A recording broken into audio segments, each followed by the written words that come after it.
The security guard's hand pressed firmly against my chest as I tried to enter the graduation hall. Behind him, I could see my sister Alice adjusting her cap, completely unaware that her own family had just barred me from witnessing the most important day of her academic life. What they didn't know was that in exactly 30 minutes, Dean Kevin would be announcing a $5 million endowment fund in Alice's name, money that I had quietly donated over the past year while my family treated me like I didn't exist. I'd love to know which corner of the globe you're watching from. And if this story speaks to you, make sure to subscribe. Tomorrow's video is one you absolutely can't miss. 3 years ago, everything changed the day I walked into our family's kitchen and told them I was dropping out of Northwestern University. The silence that followed wasn't the kind you hear in movies. It was heavier, more suffocating. My mother Grace stood frozen at the sink, her knuckles white as she gripped a coffee mug. My father James slowly lowered his newspaper, his reading, glasses sliding down his nose as he stared at me like I'd just announced I was joining a cult. Alice, who was 17 then and preparing for her senior year of high school, broke the silence first. "Are you insane, Sophia? You're 3 semesters away from graduating with a business degree from one of the best schools in the country." I had rehearsed this conversation dozens of times in my dorm room, but standing there in our suburban Chicago kitchen, surrounded by family photos showcasing academic achievements and honor roll certificates, my carefully prepared words felt inadequate. "I have an opportunity. A startup in Silicon Valley wants me to join as their head of operations. The salary is incredible, and the equity package could be life-changing."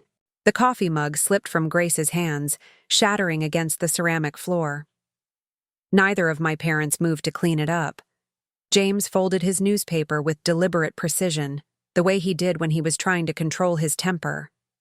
"Sophia, Marie Patterson, you will finish your education. End of discussion. Dad, I'm 21 years old. I can make my own decisions. Not while you're living under my roof and I'm paying your tuition. You can't." That's when I dropped the second bomb.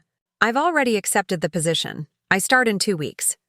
The explosion that followed wasn't immediate. It was slow and methodical, like watching a controlled demolition. Grace picked up the broken pieces of the mug, her movements sharp and angry. James stood up from the table, his 6-foot frame casting a shadow across the morning sunlight streaming through our bay windows. Alice stared at me with a mixture of disappointment and disbelief that cut deeper than any words my parents could have said. "You're throwing away everything we've worked for," Grace said, her voice barely above a whisper. "Do you know how many sacrifices your father and I made to send you to Northwestern? The extra shifts I worked at the hospital? The weekends your father spent consulting instead of relaxing." "I know, Mom, and I'm grateful." "Grateful?" James interrupted. "If you were grateful, you wouldn't be spitting in our faces right now." The argument that ensued lasted 3 hours. Alice eventually retreated to her room, but I could hear her crying through the thin walls of our 2-story colonial house. My parents took turns explaining why I was making the biggest mistake of my life, how employers would never respect someone without a degree, and how I was being naive about the tech industry's promises of wealth and success. But I had done my research. TechFlow Solutions wasn't just another startup burning through venture capital. They had legitimate contracts with major corporations, a product that was already generating revenue, and a leadership team with proven track records. The base salary they offered was more than my father made after 20 years as an accountant, and the equity package had the potential to be worth millions if the company went public or got acquired. More importantly, I was miserable at Northwestern. Business classes felt like elaborate exercises in stating the obvious, and I found myself spending more time working on side projects, building websites for local businesses, creating social media strategies for small nonprofits, than studying for exams. The startup opportunity felt like validation that my instincts were correct, that there were paths to success that didn't require sitting in lecture halls for 4 years. When I finally packed my bags and loaded them into my Honda Civic, my parents didn't say goodbye. Grace locked herself in her bedroom, and James pretended to be absorbed in paperwork at the kitchen table. Alice stood in the doorway, tears streaming down her face. "Don't do this, Sophia. Please." "I have to, Alice. This is my chance." "Your chance to what? Fail spectacularly and prove them right?" I hugged her then, feeling how small and fragile she seemed in my arms. "Trust me, everything is going to work out." She didn't hug me back. The drive to San Francisco took 4 days. I stopped in small towns across the Midwest and Southwest, eating at diners and sleeping in budget motels, using the time to mentally prepare for the biggest risk I'd ever taken. When I finally arrived at TechFlow's offices in Palo Alto, the building looked nothing like the gleaming tech campuses I'd seen in documentaries. It was a converted warehouse with exposed brick walls and mismatched furniture, the kind of space that screamed, "We're spending money on talent, not appearances." My first day was overwhelming in the best possible way. The company was developing enterprise software that helped businesses optimize their supply chain logistics, and my job was to streamline operations between our development team and client services department. Within a week, I had identified 3 major inefficiencies that were costing the company both time and money.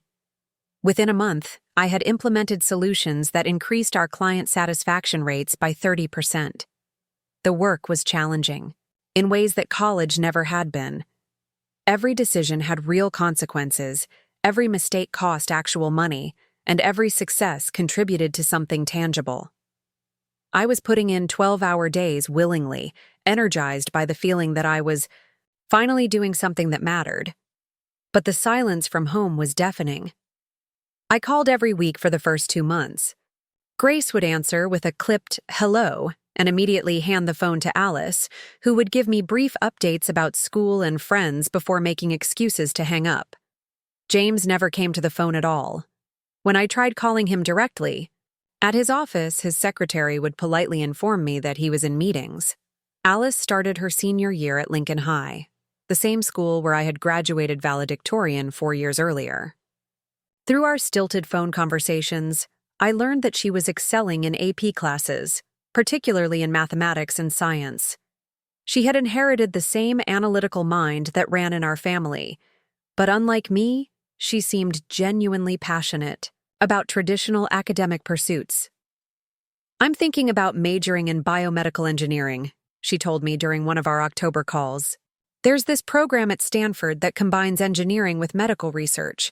It's incredibly competitive, but my guidance counselor thinks I have a shot." Stanford. The irony wasn't lost on me. While my parents had disowned me for choosing Silicon Valley over a college degree, Alice was planning to attend one of the most prestigious universities in the heart of the tech world. "That sounds amazing, Alice. You're going to do incredible things." "Unlike some people in this family," she said, and I could hear the hurt beneath her sarcasm. By December, TechFlow had secured 2 major contracts that would triple our revenue in the following year. My equity package was looking more valuable by the day, and I had been promoted to director of operations with a salary increase that put me in the top 10% of earners in my age group.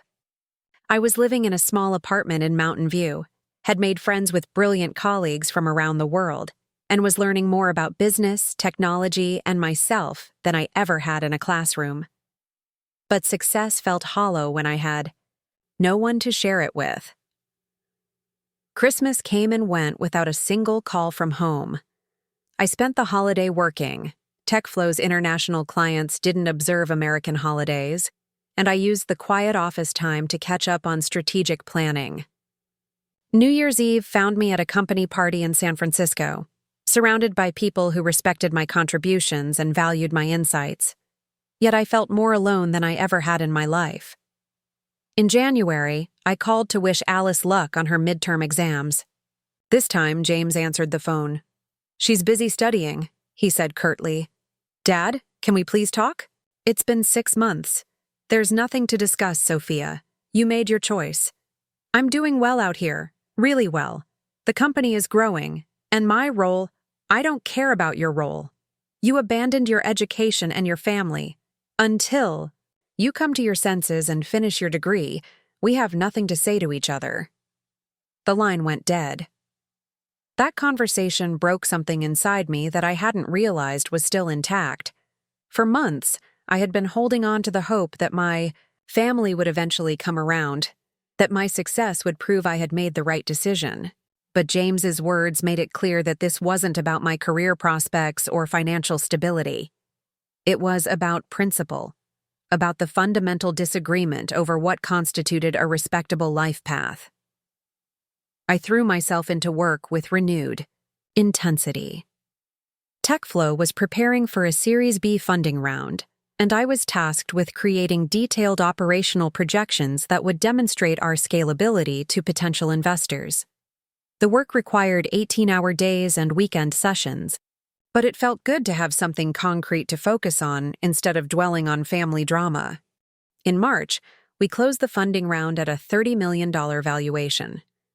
My equity package was now worth over $2 million on paper, and the company's trajectory suggested that figure would continue growing. I celebrated with my colleagues at an expensive restaurant in Palo Alto, but found myself checking my phone repeatedly, hoping for some acknowledgement from home that never came. April brought news that Alice had been accepted to Stanford's biomedical engineering program with a partial scholarship. I learned this not from a phone call, but from a Facebook post that Grace had shared publicly. In the comments, friends and extended family members congratulated Alice on her achievement and praised James and Grace for raising such an accomplished daughter. No one mentioned that Alice had another sister. I wanted to call and congratulate Alice directly, but I was afraid of another hostile conversation with my parents. Instead, I sent her a text message. "Saw the news about Stanford. I'm so proud of you. You're going to change the world." She never responded. A lot of love and effort went into bringing this story to life. If you're enjoying it, we'd be so grateful if you'd subscribe to our channel. Now, back to where we left off. By summer, TechFlow had grown to over 200 employees, and I had been promoted again, this time to Vice President of Operations. At 22, I was managing teams of people with decades more experience than me, negotiating contracts worth millions of dollars, and being invited to speak at industry conferences about operational efficiency in high-growth startups. The financial rewards were beyond anything I had imagined when I first accepted the position. My salary had tripled since my first day, my equity was worth over $4 million, and I had started making strategic investments in other promising startups. I bought a condo in Palo Alto, traded my Honda Civic for a Tesla, and could afford luxuries that my family had never even considered. But material success couldn't fill the void left by their absence. In August, I made a decision that would have seemed impossible a year earlier. I hired a private investigator to discreetly monitor my family's situation, not to intrude on their privacy, but to understand what challenges they might be facing that I could potentially help with. The report that came back painted a picture of a quiet financial struggle that my parents had never mentioned during our arguments. James's accounting firm had lost several major clients during the economic uncertainty of the past year, reducing his income by nearly 40%. Grace had been working extra shifts at the hospital, but healthcare workers were facing burnout and pay freezes industry-wide. They had taken out a second mortgage on the house to cover Alice's remaining tuition expenses at Stanford, since her scholarship only covered 60% of the costs. The investigation also revealed something that broke my heart. Grace had been seeing a therapist to deal with what she described as the loss of her daughter. She blamed herself for my decision to leave school, wondering if she had been too demanding, too focused on traditional markers of success. James, meanwhile, had developed stress-related health issues that he was hiding from the family, including high blood pressure and early signs of heart disease. Alice was thriving academically at Stanford, but she was also working 20 hours a week at the campus bookstore to help offset her living expenses. Her social media posts showed a confident, accomplished young woman, but they also revealed the financial constraints she was navigating. Buying textbooks used, eating ramen for dinner more often than she'd like, turning down social activities. That cost money. Learning about my family's struggles while sitting in my luxury condo, surrounded by evidence of my own success, created a guilt that was almost unbearable. I had achieved everything I set out to accomplish professionally, but, in the process, I had lost the people who mattered most to me. Worse, they were suffering partly because of choices I had made. If I had stayed in school and maintained family harmony, perhaps I could have helped them through these difficulties instead of being shut out entirely. That's when I started planning. Something that would either repair our relationship permanently or destroy it beyond any hope of recovery. The plan I devised wasn't about revenge, it was about redemption, though I knew my family would never see it that way initially. After weeks of research and consultations with financial advisors, I decided to establish an endowment fund at Stanford University. Not just any endowment fund, but one specifically designed to support biomedical engineering students from middle-class families who showed exceptional promise but faced financial hardships. The mechanics were more complex than I had anticipated. Creating a $5 million endowment required extensive legal documentation, university approval processes, and careful structuring to ensure the funds would be distributed according to my specifications. I worked with Stanford's development office through the fall, using intermediaries and legal representatives to maintain anonymity during the initial phases. The endowment would provide full scholarships for up to 10 students per year, covering not just tuition but also living expenses, research materials, and conference attendance. Recipients would be selected based on academic merit and financial need, with preference given to first-generation college students whose families had made significant sacrifices to support their education. I named it the Alice Patterson Memorial, Endowment for Biomedical Excellence, though Alice was very much alive. The memorial aspect referred to commemorating her achievements and potential, not her death. It was a subtle distinction that I hoped would honor her without seeming morbid. By December, the paperwork was nearly complete. Stanford's development team was ecstatic about such a substantial donation from someone so young, and they were eager to publicize the gift once the donor's identity was revealed. I requested that the announcement be made during the university's spring graduation ceremony, when the maximum number of students, faculty, and families would be present. Meanwhile, I continued monitoring my family's situation from a distance. James's health issues had worsened. He'd had a minor cardiac episode in November that required a brief hospitalization. Grace was working double shifts to compensate for his reduced hours, and the stress was clearly taking its toll on both of them. Alice had started tutoring underclassmen to earn extra money, adding to her already overwhelming schedule of classes, lab work, and her bookstore job. The irony was crushing. I had more money than I knew what to do with, sitting in investment accounts and generating returns that exceeded my family's annual income every few months. Yet because of pride and principle on both sides, they were struggling financially while I lived in comfort that felt increasingly meaningless. In January, I made my first attempt at reconciliation in over a year. I sent a letter to the house, not an email or text that could be easily ignored, but a physical letter that someone would have to actively throw away. I kept it simple, avoiding any mention of money or success, focusing instead on my regret about how our relationship had deteriorated. The letter came back unopened, with "Return to sender" written in James's distinctive handwriting across the envelope. February brought news that Alice had been selected for a prestigious summer research program at the National Institutes of Health in Bethesda. The program was unpaid, which meant she would lose her bookstore income for 3 months, while still needing to cover her living expenses in one of the country's most expensive metropolitan areas. Through my investigator, I learned that she was considering declining the opportunity because of the financial burden. That night, I sat in my condo overlooking Silicon Valley, watching the lights twinkle across the landscape of innovation and wealth that had become my world. Every fiber of my being wanted to wire money to Alice's account, to anonymously pay for her summer housing, to remove the financial obstacles that were preventing her from pursuing extraordinary opportunities. But I knew that any direct intervention would be discovered and rejected. Instead, I accelerated my timeline for the endowment announcement. Working with Stanford's administration, I arranged for the endowment to include a special provision. The first recipient would receive an additional summer research stipend, specifically designed to support students participating in programs like the NIH Fellowship. The amount was calculated to cover 3 months of living expenses in the Washington, D.C. area, plus travel costs and professional wardrobe expenses.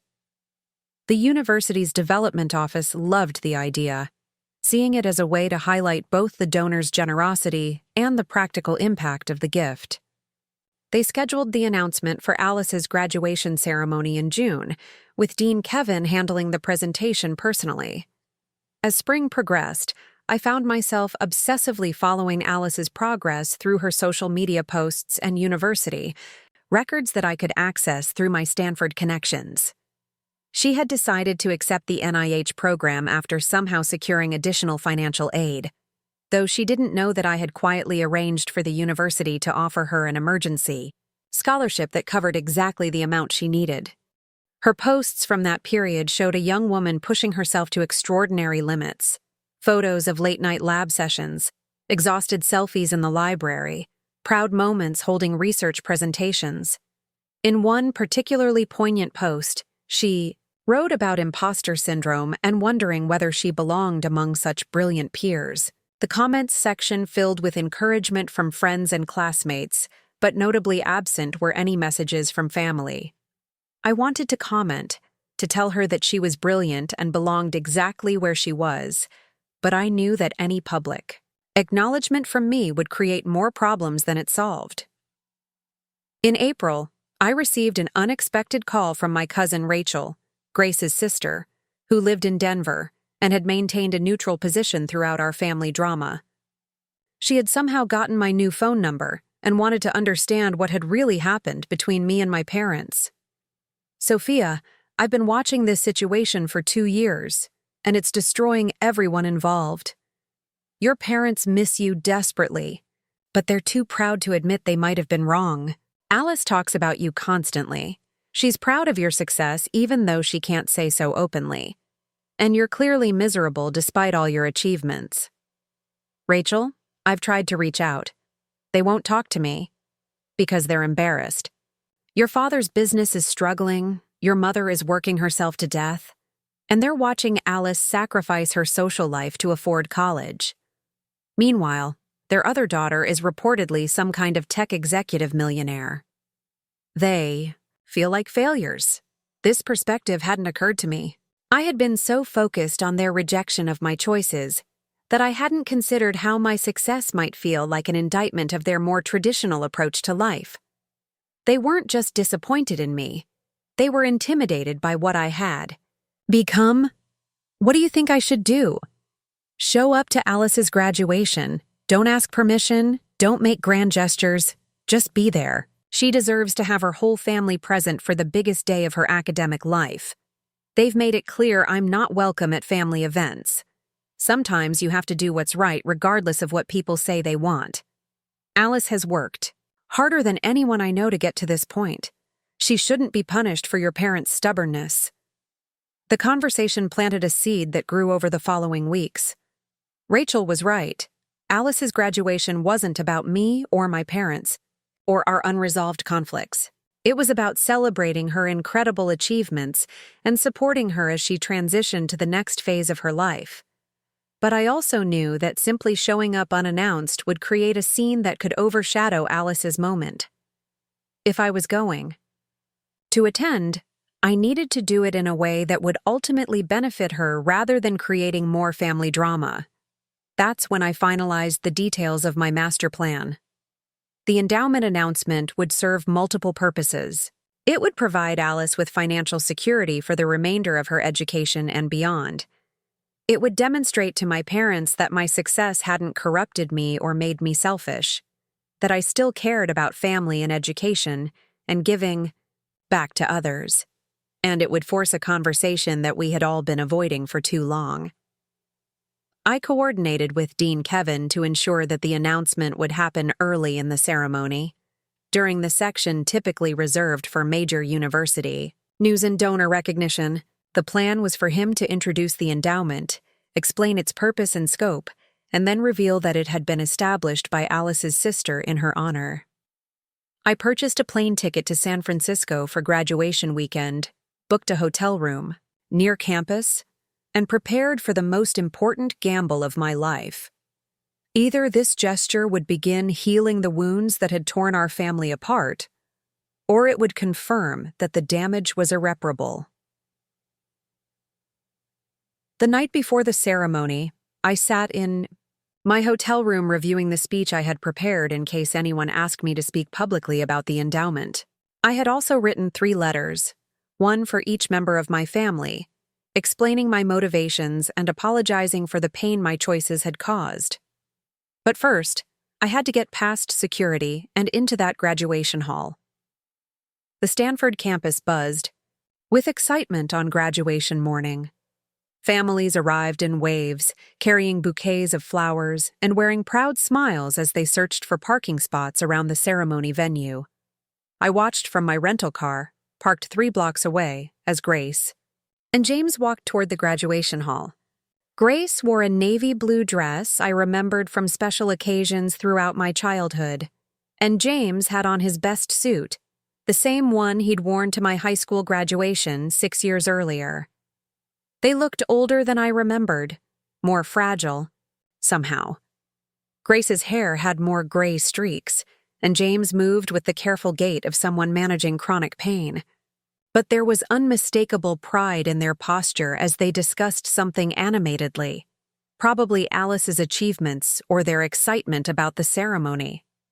Alice would already be with her graduating class, preparing for the processional in her cap and gown.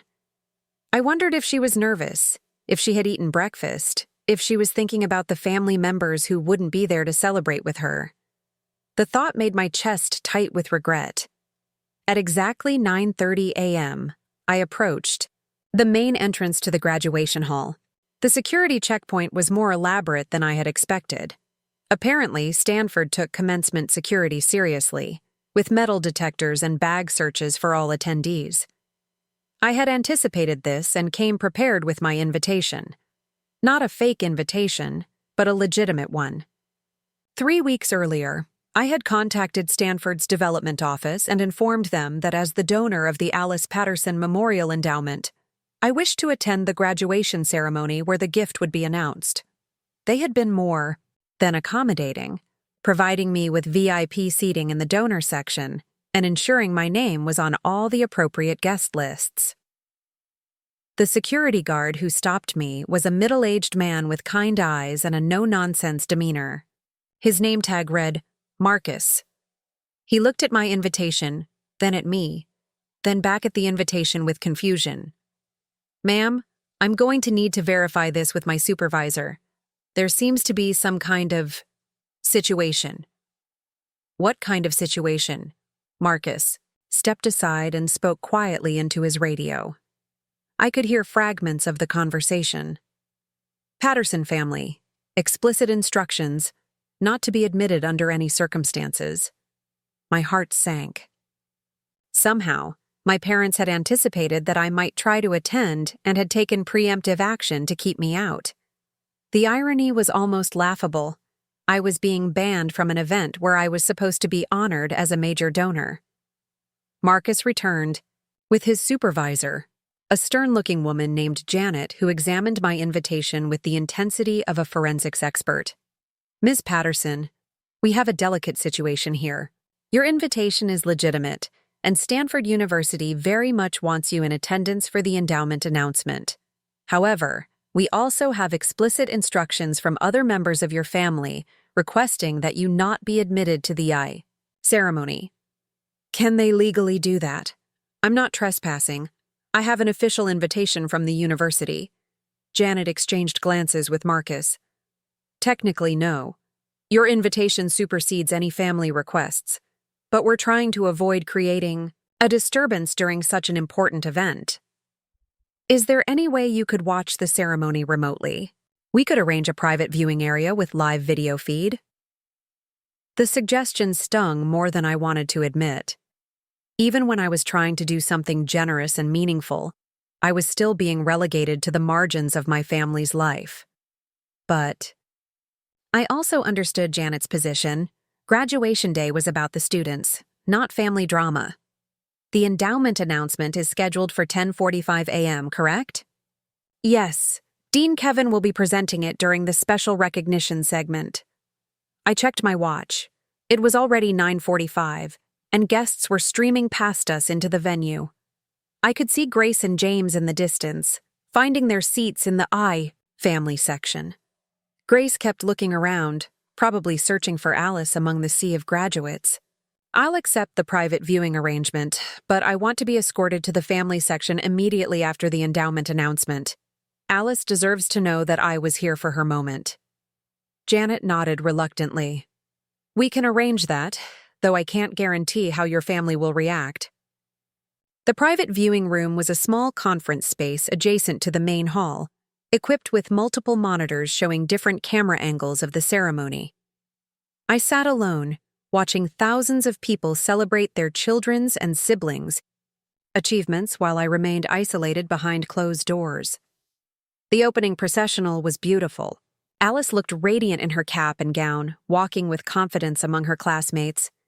The camera occasionally panned to the family section, where I could see Grace wiping away tears of pride and James taking photos with an old digital camera. Dean Kevin took the podium at exactly 10:45 a.m.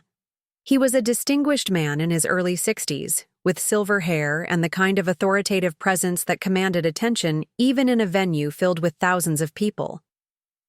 Before we continue with today's ceremony, I have the privilege of announcing a remarkable gift to Stanford University that will impact generations of students. Today, we are honored to recognize the establishment of the Alice Patterson Memorial, Endowment for Biomedical Excellence, a $5 million fund dedicated to supporting exceptional students in our biomedical engineering program. The hall erupted in applause. I watched my parents' faces on the monitor, confusion at first, then recognition as they heard Alice's name, then bewilderment as they tried to process what was happening. Dean Kevin continued, "This endowment will provide full scholarships for deserving students who demonstrate both academic excellence and financial need.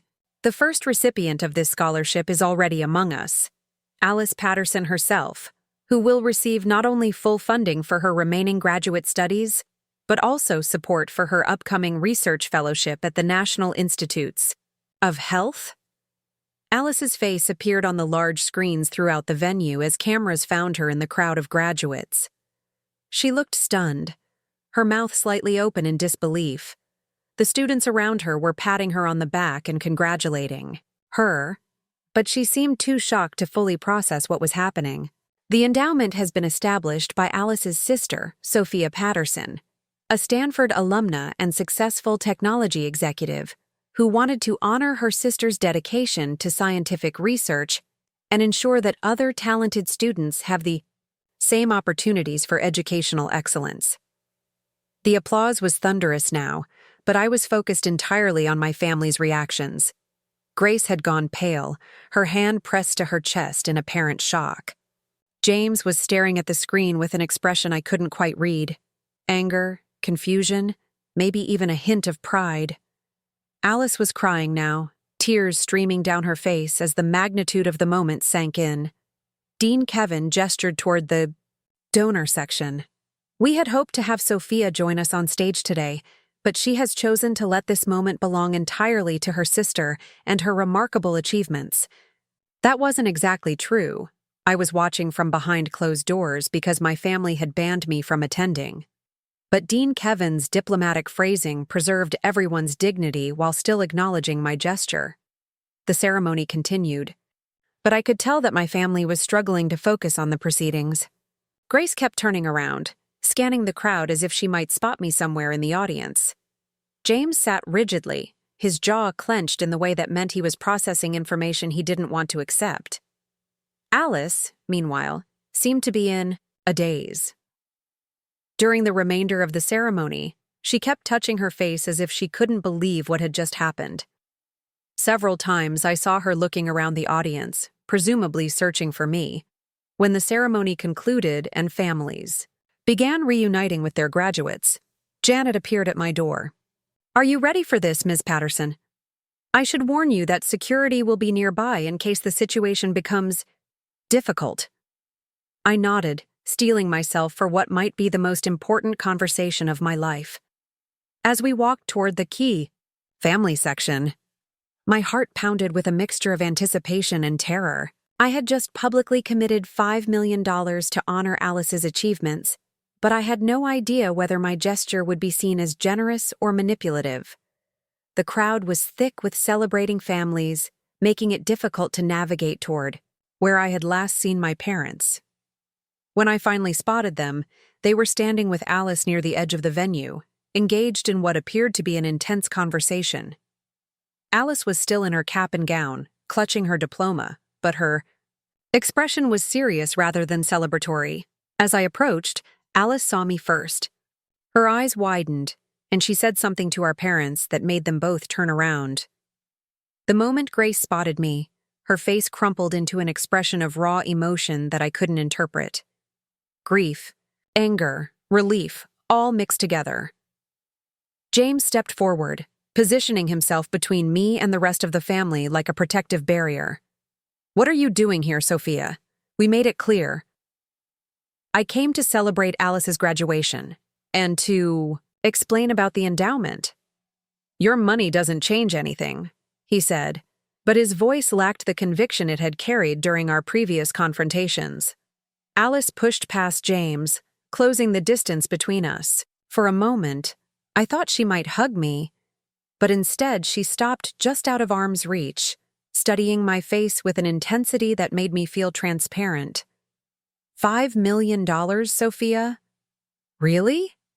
Alice's question hung in the air between us, cutting through the noise of celebrating families around us. Her eyes searched my face, looking for something I wasn't sure I could provide, an explanation that would make sense of the past 3 years of silence, the sudden appearance of millions of dollars, and my presence at an event I'd been explicitly banned from attending. "It's not about the money," I said finally. "It's about you deserving every opportunity to succeed without worrying about finances." "Don't," Grace interrupted, her voice shaking. "Don't pretend this is about Alice. This is about your guilt." The accusation hit harder than I expected because it contained a grain of truth. Guilt had certainly played a role in my decision.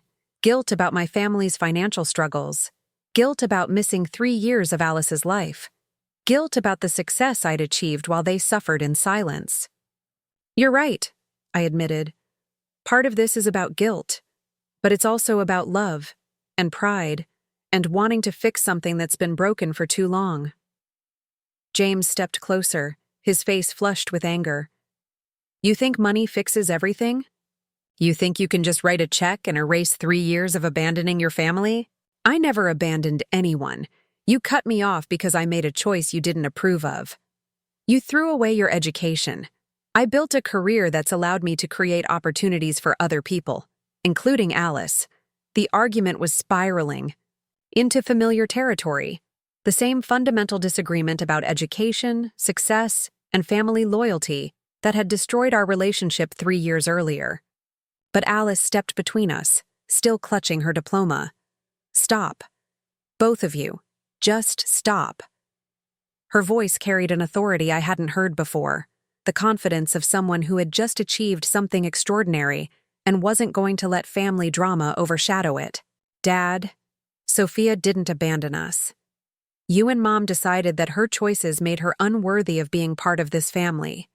And Sophia, showing up here with a $5 million surprise, isn't the way to fix what's broken." She was right, and her directness caught both James and me off guard. Grace moved closer to Alice, placing a protective hand on her daughter's shoulder. "Alice, honey, you don't understand the full situation. I understand perfectly, Mom.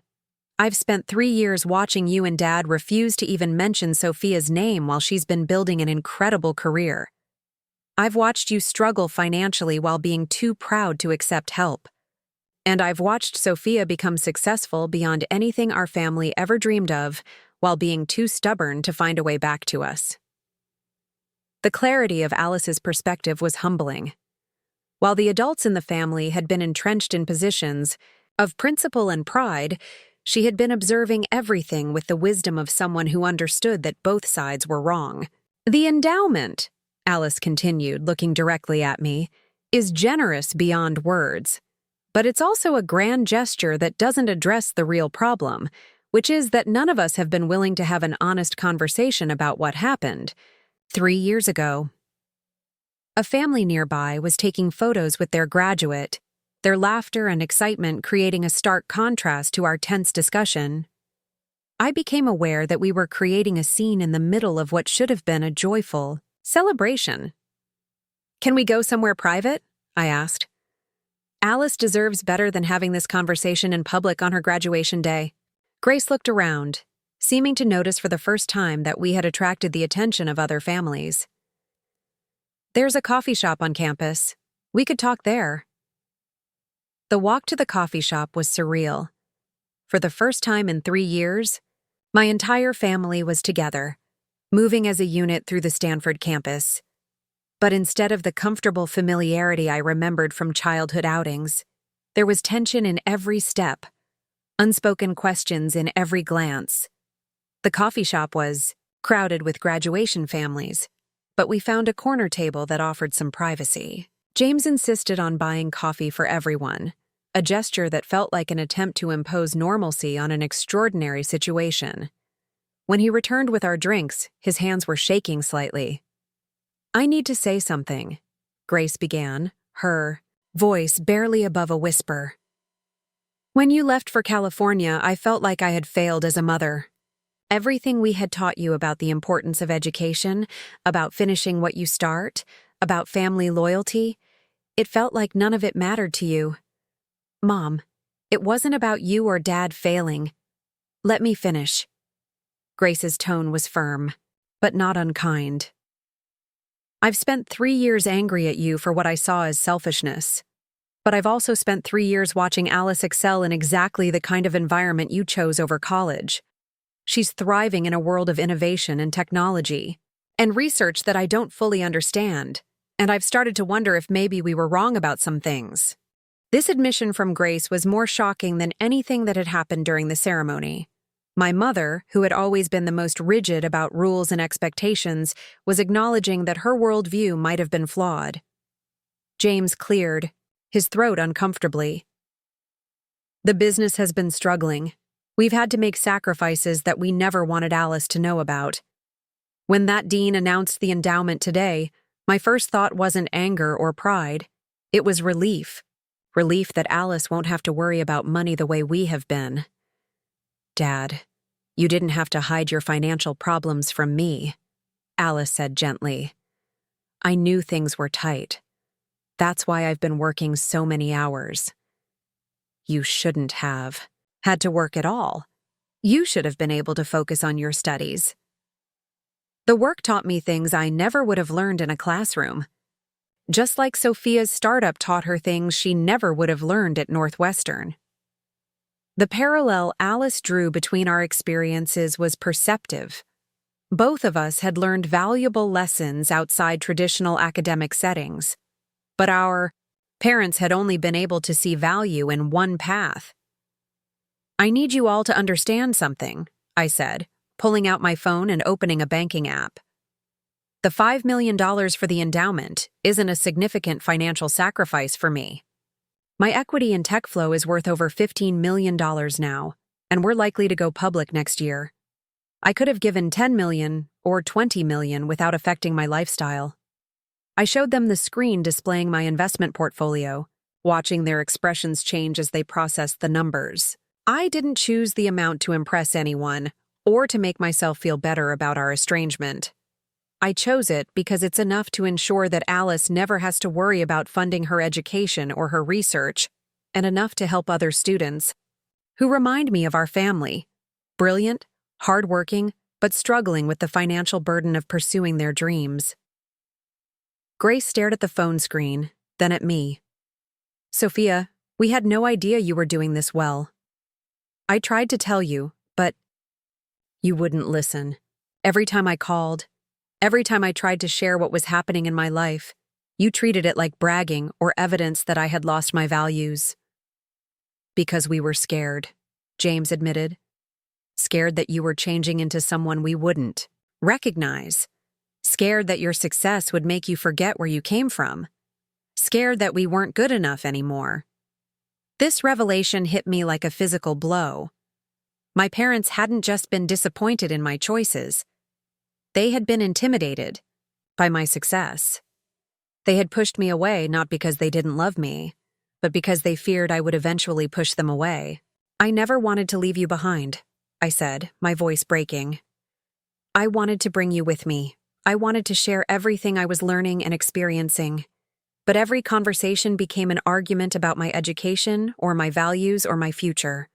You made it impossible for me to be successful and still be part of this family. Alice reached across the table and took my hand, the first physical contact I'd had with any family member in 3 years. Her touch was warm and familiar, and it nearly undid me completely. We've all made mistakes, she said simply. But we're here now, and we're talking. That's more than we've done in a long time. She was right. Despite the pain and misunderstandings, despite the years of silence and hurt feelings, we were finally having the conversation that should have happened 3 years earlier. It wasn't comfortable, and it wasn't going to fix everything immediately. But it was a beginning. There's something else, I said, knowing that complete honesty was the only way forward. The private investigator I hired to check on the family situation. The anonymous scholarship that helped Alice afford the NIH program. The emergency financial aid that appeared exactly when you needed it. That was all me. The silence that followed was different from the angry silences of our past. Confrontations. This was the silence of people processing information that changed their understanding of everything they thought they knew. You've been watching over us this whole time, Grace said finally. I never stopped being part of this family, even when you told me I wasn't welcome in it. The revelation about my secret interventions created a new dynamic at our corner table. James leaned back in his chair, running his hands through his graying hair as he processed everything I had just told them. Grace stared into her coffee cup, as if it might contain answers to questions she didn't know how to ask. The scholarship that appeared out of nowhere last December, Alice said slowly. The one that covered exactly the amount I needed for spring semester. That was you? I nodded. I worked with the university's financial aid office. They have discretionary funds for students facing unexpected hardships, but those funds are often supplemented by anonymous donors. I made sure there was money available when you needed it. And Dad's cardiac episode, Grace said, looking up suddenly. The hospital bill that somehow got reduced by 80% due to a billing error that was never corrected. That wasn't an error, was it? Healthcare billing is complicated. Sometimes payments get made through charitable foundations that work with medical centers to assist families in financial distress. James's voice was hoarse when he spoke. The business loan that came through when I thought we were going to lose everything. The one with impossible low interest rates from a lender I'd never heard of. TechFlow has connections with alternative lending platforms that specialize in supporting small businesses owned by families of college students. The application process is streamlined, and the terms are favorable because education is considered a worthwhile investment. The scope of my interventions was finally becoming clear to them. For 3 years, while they had maintained the fiction that I was no longer part of the family, I had been quietly ensuring their financial stability and Alice's educational opportunities. Every crisis that had resolved unexpectedly, every piece of good fortune that had seemed too convenient to be coincidental, it had all been orchestrated from my condo in Palo Alto. Why? Grace asked, and the simple question contained years of hurt and confusion. Why go to such elaborate lengths to help us while letting us believe you didn't care? Because direct help would have been rejected, but indirect help couldn't. B. You needed assistance, Alice needed opportunities, and I had the resources to provide both. Your pride was more important to you than my money, so I found ways to help that didn't require you to compromise your principles. Alice squeezed my hand tighter. That must have been incredibly lonely, being connected to us but not really being part of our lives. The observation was so perceptive that it took my breath away. She had identified the central irony of the past. 3 years. I had been more involved in my family's daily struggles than ever before, yet more isolated from their emotional lives than I had thought possible. It was lonely, I admitted, but it was also purposeful. I couldn't fix our relationship, but I could make sure that our conflict didn't prevent any of you from achieving your goals. James stood up abruptly, pacing to the window that looked out onto the Stanford campus. Graduation families were still celebrating on the quad, their joy a stark contrast to the emotional intensity of our conversation. When he turned back to face us, his expression had changed from confusion to something that looked like shame. Sophia, I owe you an apology that I don't know how to give. For 3 years, I've been telling people that my daughter abandoned her family for money and success. But you never abandoned us. We abandoned you. The admission hung heavy in the air. Grace reached across the table and took my other hand, her fingers cold from holding her coffee cup. We were so focused on being right about your education that we forgot to be proud of your achievements. And we were so afraid of admitting we needed help that we let you carry burdens that should have been ours to bear. You don't need to apologize for having principles, I said.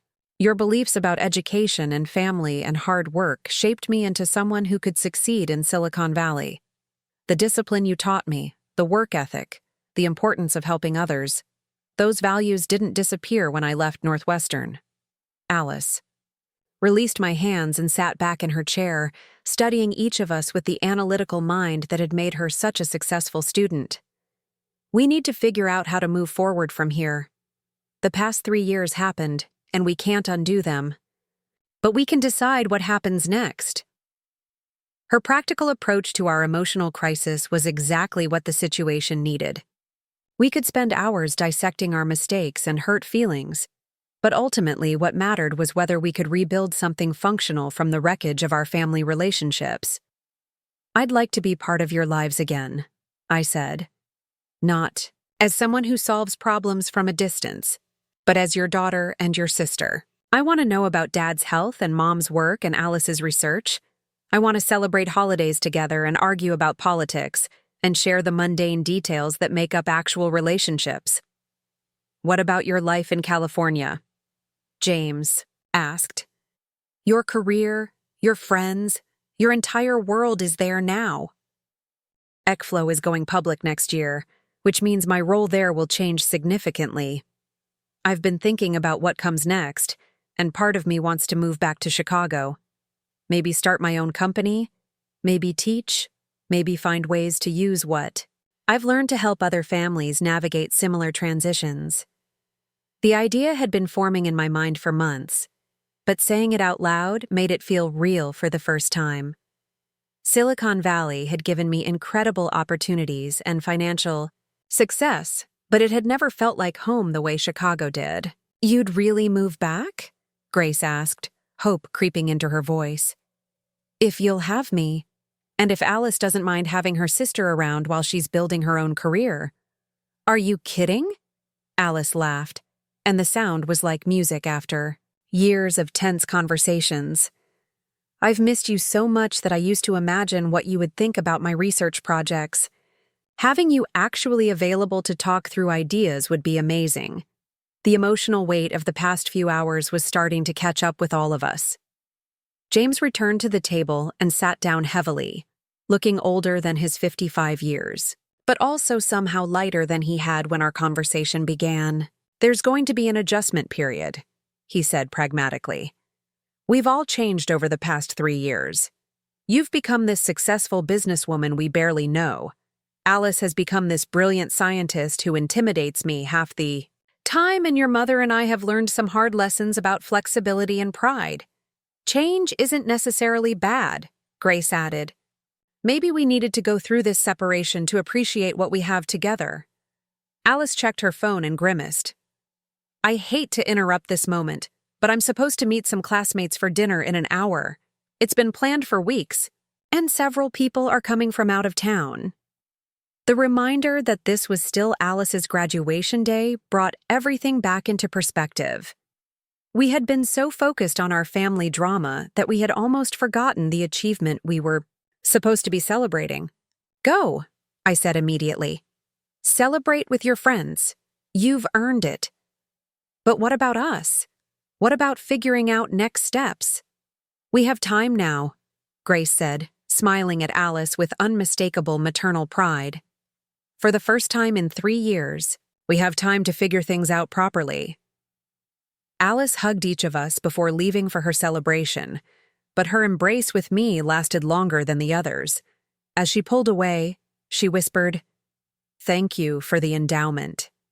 And thank you for never really leaving us, even when we told you to." After Alice left, the 3 of us sat in comfortable silence for several minutes, watching through the window as the last of the graduation families departed the campus.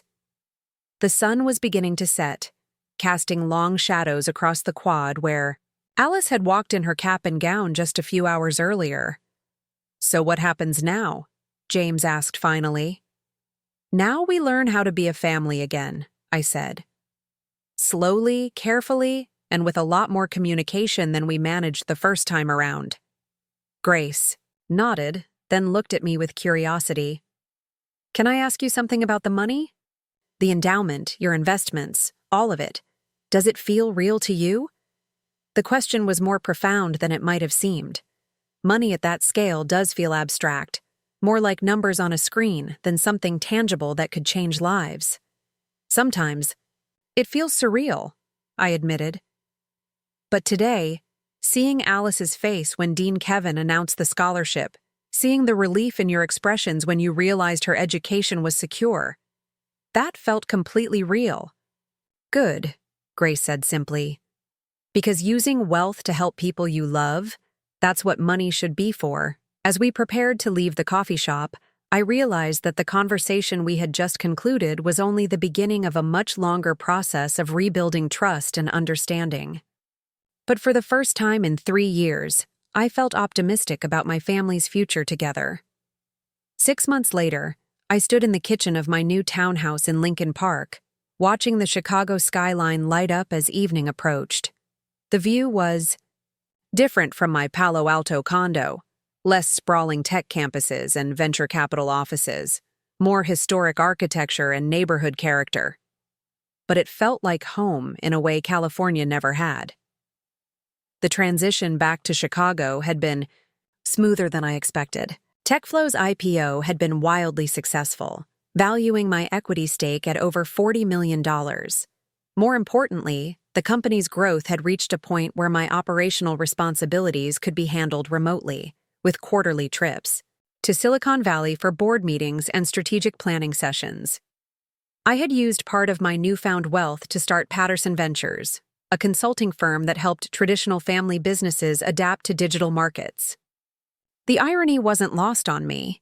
After years of conflict about abandoning conventional career paths, I was now helping other families navigate similar transitions between old and new ways of doing business. My first client had been James. His accounting firm had been struggling with competition from automated tax preparation software and younger firms that offered comprehensive digital services. Instead of watching him lose clients to technology, I helped him embrace it.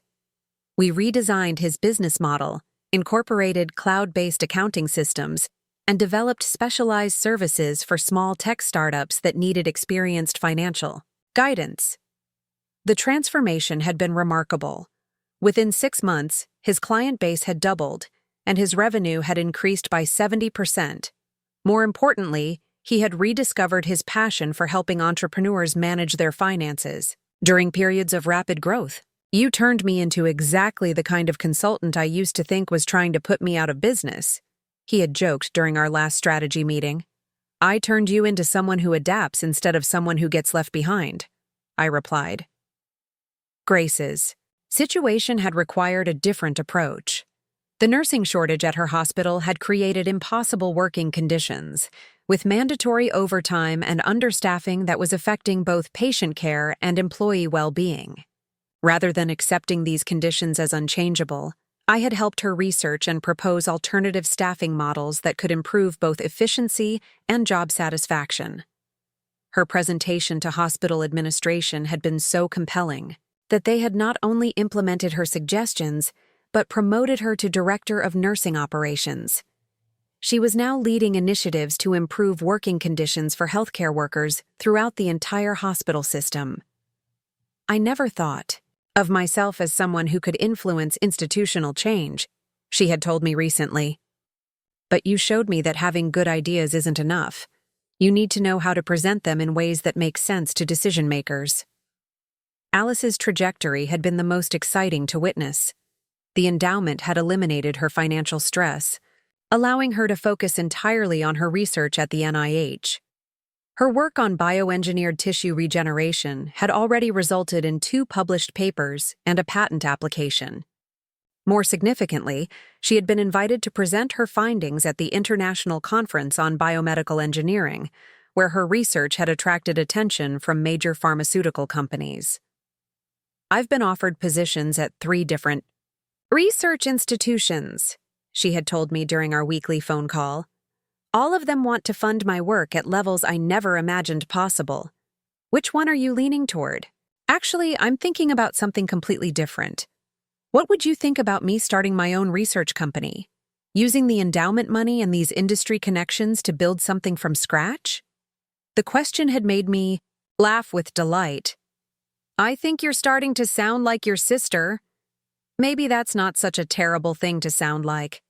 Our family dinners had become weekly traditions, rotating between my townhouse, our parents' house, and restaurants around Chicago. The conversations were different now, more honest, more curious about each other's work and perspectives, less weighted with unexpressed resentments.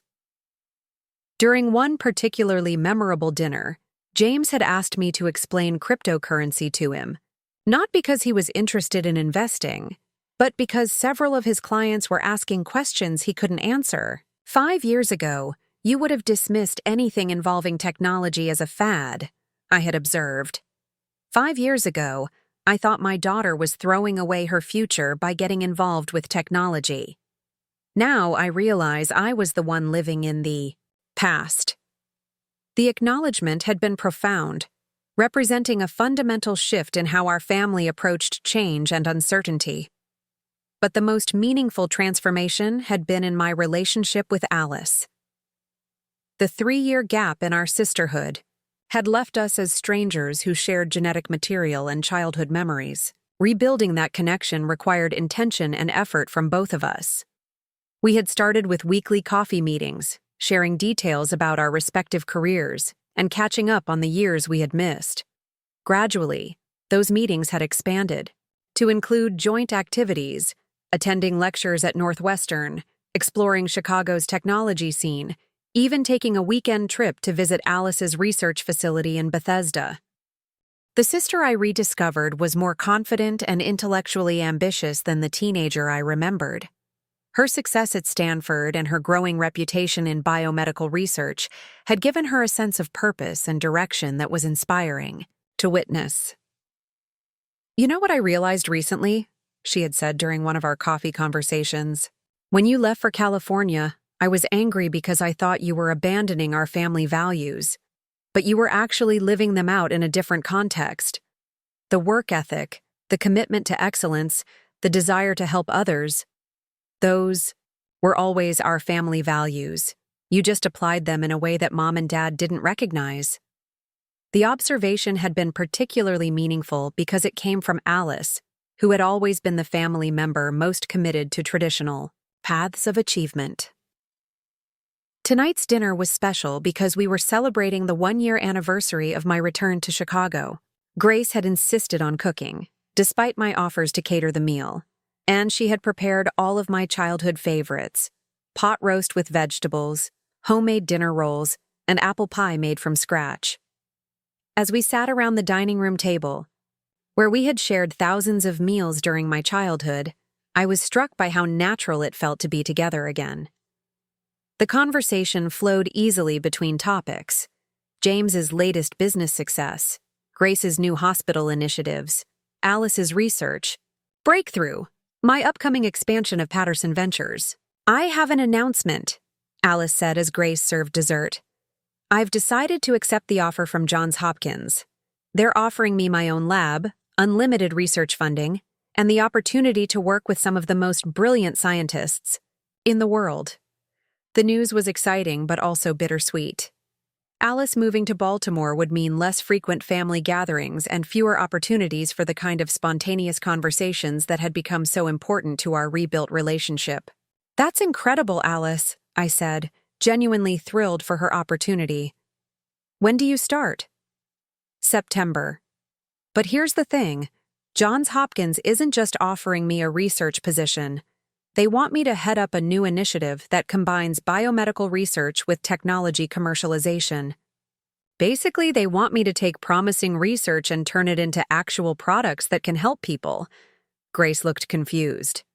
"That sounds like what Sophia does with businesses." "Exactly. And that's why I want to ask you something, Sophia. Would you consider being a consulting partner for this initiative? I know biomedical research isn't your area of expertise, but the business development and commercialization aspects are exactly what you've been doing with traditional companies." The offer was unexpected and intriguing. Working with Alice would allow me to apply my business skills in a field with direct humanitarian impact, while also maintaining the professional relationship we had been developing. "I'd be honored to work with you," I said. "Though I should warn you that having your sister as a business partner might complicate family dinners. I think we've proven we can handle complicated family dynamics," James said dryly, prompting laughter from everyone at the table. As the evening wound down, I helped Grace clear the dishes while James and Alice discussed the logistics of her move to Baltimore. The domestic routine felt comfortable and familiar, a reminder of countless similar evenings from my childhood. "You know what I'm proudest of?" Grace said as we loaded the dishwasher together. "What's that?" "All three of my children turned out to be exactly who they were supposed to be, even when their paths looked nothing like what I expected." The comment stopped me in my tracks. "3 children?" Grace smiled, the expression carrying years of maternal wisdom and hard-earned perspective. "You, Alice, and the version of myself I discovered when I stopped being afraid of change. It took losing you to realize that I had been so focused on controlling outcomes that I forgot to trust the people I had raised." As I drove home through the familiar streets of Chicago, I reflected on the journey that had brought our family back together. The endowment had been the catalyst, but the real work of rebuilding relationships had required honesty, humility, and a willingness to accept that we had all changed in ways that made us stronger and more interesting. My phone buzzed with a text from Alice. "Thank you for taking the biggest risk first. It gave the rest of us permission to be brave too." The message perfectly captured what I had learned over the past year. Sometimes loving your family means disappointing them in the short term so that you can become someone worthy of their pride in the long term. And sometimes the greatest gift you can give the people you love is the courage to pursue their own unconventional paths to success. The security guard who had tried to keep me out of Alice's graduation ceremony had been doing his job, following explicit instructions from family members who thought they were protecting an important day from potential disruption. What he couldn't have known was that sometimes the most disruptive thing you can do is show up with love, generosity, and a willingness to rebuild what seemed irreparably broken. 1 year later, our family was stronger, more successful, and happier than we had ever been when we were trying to force ourselves into conventional molds of respectability and achievement. The $5 million endowment had been worth every penny, not because of the scholarships it would provide to future students, But because of the conversation it had finally made possible between people who had forgotten how to talk to each other about the things that mattered most. 2 years after that transformative graduation day, I found myself standing in the marble-floored lobby of Johns Hopkins University's new Biomedical Innovation Center, watching as construction workers put the finishing touches on what would become Alice's state-of-the-art research facility. The building itself was a testament to how far we had all come, a gleaming fusion of cutting-edge technology and traditional academic architecture, much like the partnership Alice and I had built between business innovation and scientific research.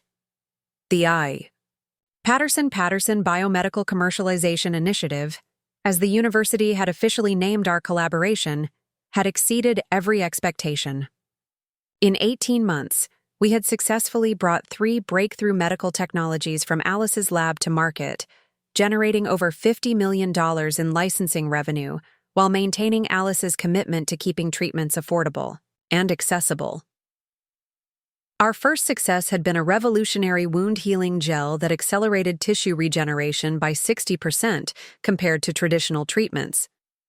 The development process had been a masterclass in combining Alice's scientific brilliance with my understanding of regulatory pathways and market dynamics. While she perfected the formula in her lab, I navigated the complex world of FDA approvals, patent applications, and pharmaceutical partnerships. The breakthrough moment had come during a meeting with executives from a major medical device company. They had initially offered Alice a standard licensing deal that would have given her lab a small percentage of future profits, while allowing them to price the treatment at whatever the market would bear. I had listened to their presentation with growing frustration, recognizing the kind of exploitative contract that often left brilliant researchers with pennies while corporate executives became millionaires. "I appreciate your interest," I had said when they finished their pitch, "but we're not interested in traditional licensing arrangements. We want a partnership that ensures this treatment remains affordable for patients who actually need it." The lead executive had looked puzzled.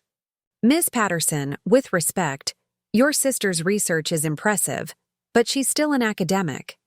We have the infrastructure, marketing capabilities, and regulatory expertise to bring this product to market. Without us, her discovery stays in the laboratory." That's when Alice had surprised everyone in the room, including me. "Actually," she had said calmly, "my sister has those capabilities too. We've already initiated our own regulatory approval process, established manufacturing partnerships with 3 different facilities, and developed a distribution network through medical suppliers who specialize in accessible healthcare solutions. We don't need you to bring our product to market.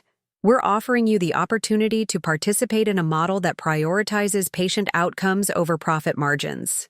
The executives had exchanged glances, clearly reassessing their assumptions about 2 young women who weren't playing by the traditional rules of academic corporate partnerships. "What exactly are you proposing?" the lead executive had asked. "A joint venture where pricing is capped at cost, plus reasonable profit, where a percentage of revenue goes back into research for underserved populations, and where we maintain control over how the technology is developed and marketed," Alice had explained. "And if we're not interested in those terms?"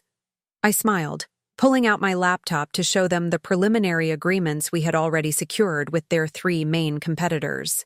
"Then we'll work with someone who shares our vision for ethical medical innovation." The negotiation that followed had been intense, but ultimately successful.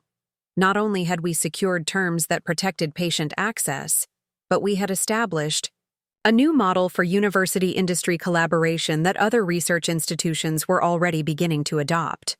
Our second product, a diagnostic device that could detect early-stage cancer markers through a simple blood test, had attracted even more attention. The technology had the potential to save hundreds of thousands of lives through early intervention. But it also represented billions of dollars in potential revenue for whatever company controlled its distribution. This time, instead of licensing the technology to an existing corporation, Alice and I had decided to create our own company. Patterson Diagnostics was born from a combination of Alice's research expertise, my business development skills, and a shared commitment to proving that profitable healthcare companies could also be ethical ones. The company's launch had been unconventional in every way. Instead of seeking venture capital from traditional sources, we had bootstrapped the initial development using my TechFlow equity and structured the business as a public benefit corporation, legally requiring us to balance profit with social impact. Our marketing strategy had focused on demonstrating cost savings for healthcare systems rather than maximizing per-unit pricing. By offering the diagnostic test at a fraction of the cost of traditional cancer screening methods, we had created demand not just among patients, but among insurance companies and hospitals, looking to reduce their expenses while improving patient outcomes. Within a year, Patterson Diagnostics had secured contracts with hospital systems across 15 states, generated over $30 million in revenue, and attracted acquisition offers from pharmaceutical giants who wanted to buy both our technology and our business model. But the most satisfying aspect of our professional partnership had been watching Alice evolve from a brilliant but academically focused researcher into a confident entrepreneur who understood that business skills were simply another tool for creating positive change in the world. "You know what I realized recently?" she had said during one of our late-night strategy sessions in her Baltimore lab. "The same analytical thinking that makes me good at research also makes me good at understanding markets, customer needs, and business development. I used to think those were completely different skill sets."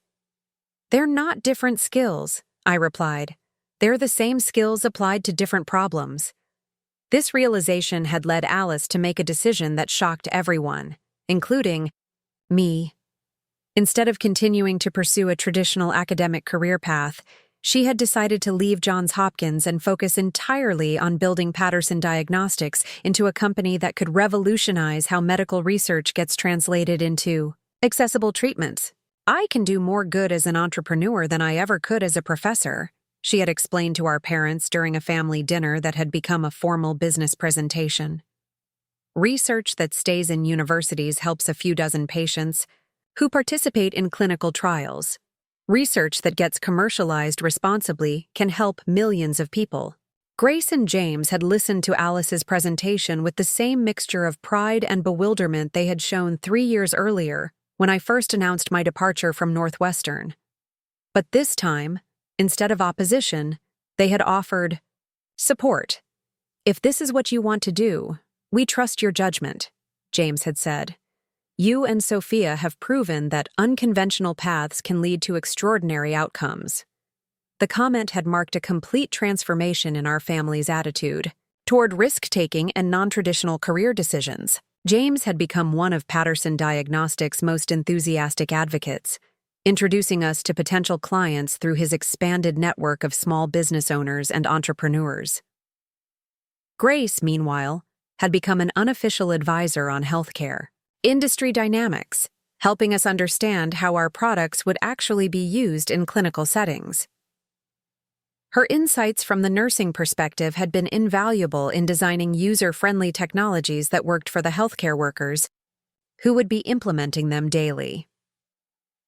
The success of Patterson Diagnostics had also created opportunities I had never anticipated. We had been invited to speak at conferences about entrepreneurship, women in business, and ethical technology development. Harvard Business School had asked us to teach a case study based on our company's development. The World Economic Forum had included us in their Young Global Leaders program, but the recognition that had meant the most to me had come from an unexpected source. Northwestern University, the school I had left in disgrace 4 years earlier, had invited me to deliver the commencement address for their graduating business students. Standing at the podium in the same auditorium where I had once sat through lectures that felt irrelevant to my goals, I had looked out at hundreds of young faces eager to begin their careers and realized that my unconventional journey had given me something valuable to share. 4 years ago, I was sitting where you are now, convinced that the path to success required following rules that other people had established.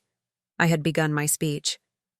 I thought that dropping out of college meant abandoning my education, that disappointing my family meant losing their love, and that taking risks meant accepting the possibility of failure. What I've learned since then is that real education happens when you're solving problems that matter to you.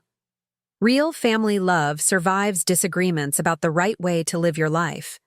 And real success often requires disappointing people who care more about conventional respectability than about your actual happiness and contribution to the world. The speech had resonated with students in ways I hadn't expected. Afterward, dozens of them had approached me with their own stories of family pressure, academic uncertainty, and dreams that didn't fit into traditional career categories. One student, in particular, had reminded me of myself at that age. Sarah Chen was a finance major whose parents expected her to pursue a career in banking, but her real passion was developing educational technology for underserved communities. She had the technical skills and social vision to build something meaningful, but she was terrified of disappointing her family by leaving the security of traditional employment. "My parents sacrificed everything to send me to Northwestern," she had explained. "How can I justify throwing away that investment? To chase something as uncertain as a startup?" "You're not throwing away their investment," I replied. "You're using the analytical skills, work ethic, and problem-solving abilities they helped you develop to create something that could help thousands of other families like yours. That's not abandoning their values. That's extending them." The conversation had inspired me to create something I wished had existed during my own period of family conflict. The Patterson Family Foundation, funded by profits from both my business ventures and Alice's research commercialization, provided support for young entrepreneurs whose family relationships had been strained by non-traditional career choices. The foundation offered more than just financial assistance. We provided mediation services to help families navigate disagreements about career paths, mentorship programs that connected young entrepreneurs with successful professionals who had faced similar challenges, and educational resources for parents who wanted to support their children's ambitions but didn't understand emerging industries. Our first major initiative had been a scholarship program for students who had been financially cut off by families who disapproved of their educational or career decisions. Recipients received not only tuition assistance, but also access to professional networks, business development resources, and family counseling services designed to facilitate eventual reconciliation. The program had been inspired by my own experience of succeeding financially while feeling emotionally isolated from the people I loved most. Success without family connection had felt hollow in ways that no amount of money could address. By helping other young people avoid that same isolation, the foundation was creating value that went beyond any individual career achievement. After 2 years of operation, the Patterson Family Foundation had supported over 300 young entrepreneurs, facilitated successful family reconciliations in 60% of cases, and established chapters on 15 college campuses. More importantly, we had begun to change the conversation about family expectations, career choices, and the definition of success itself. The Foundation's annual conference had become a gathering point for families navigating these transitions together. Parents attended workshops on understanding emerging industries and supporting unconventional career paths. Young entrepreneurs participated in sessions on communicating their vision to skeptical family members and building businesses that reflected their values. The most moving part of each conference was always the reconciliation ceremony, where families who had rebuilt their relationships through the Foundation's programs shared their stories with other attendees. These presentations had become powerful demonstrations that love could survive and even strengthen through periods of conflict and misunderstanding. At this year's conference, Grace and James had been the keynote speakers, sharing their perspective on learning to support children whose paths differed from their expectations. "We thought love meant protecting our daughters from making mistakes," Grace had told the audience of parents and young adults. "What we learned is that love means trusting them to learn from their own experiences, even when those experiences look scary or unfamiliar to us." James had added, "The hardest part wasn't accepting that Sophia had made different choices than we hoped, The hardest part was admitting that our definition of success was too narrow to encompass the kind of impact she was actually creating.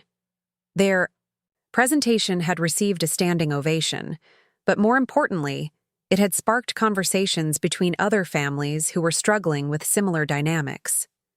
Now, standing in the lobby of Alice's research facility, I reflected on how completely our family's story had been transformed. The endowment that had started as a desperate attempt to rebuild broken relationships had become the foundation for a partnership that was revolutionizing medical research commercialization. Alice emerged from the elevator, wearing a lab coat, over business attire, a visual representation of how she had learned to move fluidly between scientific and entrepreneurial roles. She was carrying a tablet displaying preliminary results from our latest research project, a treatment for Alzheimer's disease that showed promise for slowing cognitive decline in early-stage patients. "The data looks incredible," she said, her excitement barely contained. "If these results hold up through clinical trials, we could be looking at the first treatment that actually prevents Alzheimer's progression rather than just managing symptoms." The potential impact was staggering. Alzheimer's disease affected millions of families worldwide, creating emotional and financial burdens that destroyed lives long before the disease itself proved fatal. A treatment that could slow or prevent its progression would represent one of the most significant medical breakthroughs in decades. "What's the timeline for clinical trials?" I asked, already thinking about the regulatory, manufacturing, and distribution challenges we would need to navigate. 18 to 24 months if everything goes smoothly. But here's the thing. This research is too important to be controlled by a single company, even ours. I think we need to consider open sourcing the development process. The suggestion was typically Alice, brilliant, idealistic, and completely focused on maximizing positive impact rather than personal profit. Open sourcing the research would accelerate development by allowing scientists worldwide to contribute to the project. But it would also mean giving up our exclusive control over what could become the most valuable medical patent in history. Are you sure about that? This could be worth billions of dollars. "Sophia, we already have more money than we can spend in several lifetimes. What we don't have is a cure for a disease that's going to affect tens of millions of people over the next few decades. Which is more important?" Her question crystallized everything I had learned about the relationship between success and significance.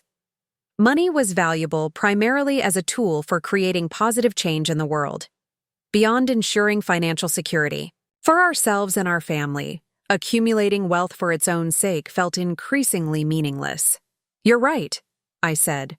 "Let's figure out how to structure an open-source development model that still generates enough revenue to fund ongoing research." Alice grinned, the expression lighting up her entire face. "I love that your first instinct is to find a business model that serves everyone's interests. That's exactly the kind of thinking this project needs."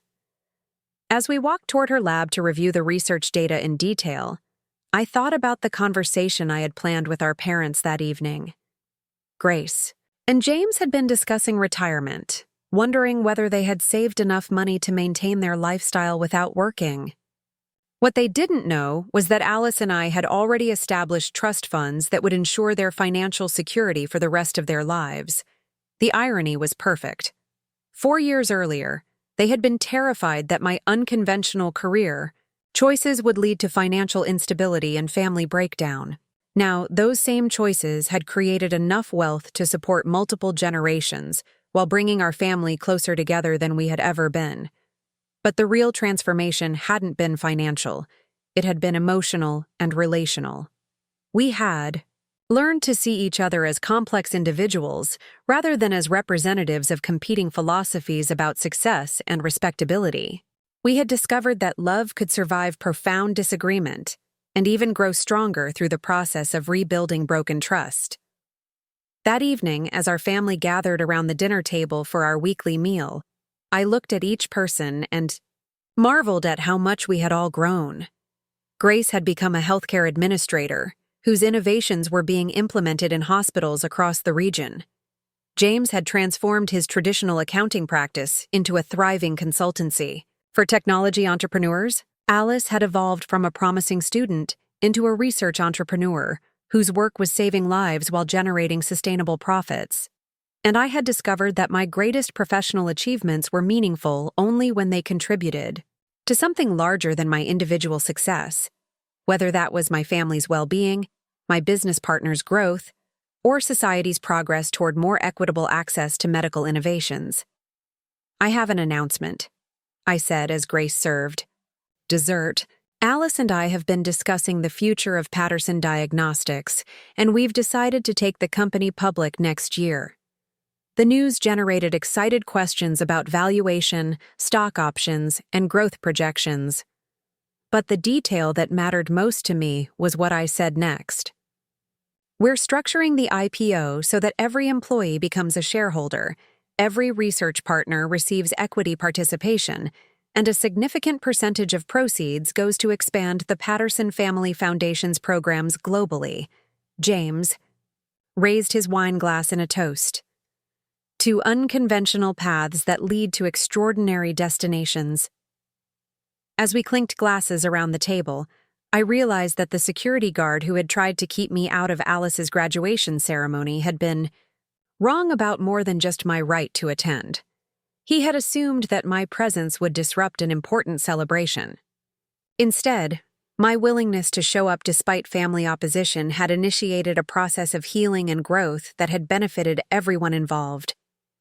The $5 million endowment had been worth every penny, not just because of the scholarships it provided, but because of the conversation it had forced us to have about love, success, and the courage required to build a life that reflects your deepest values, rather than other people's expectations.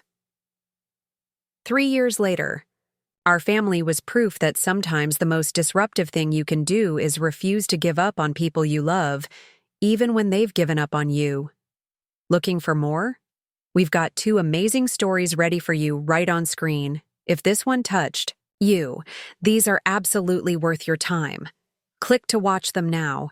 And hey, subscribe and hit that bell to never miss our latest uploads.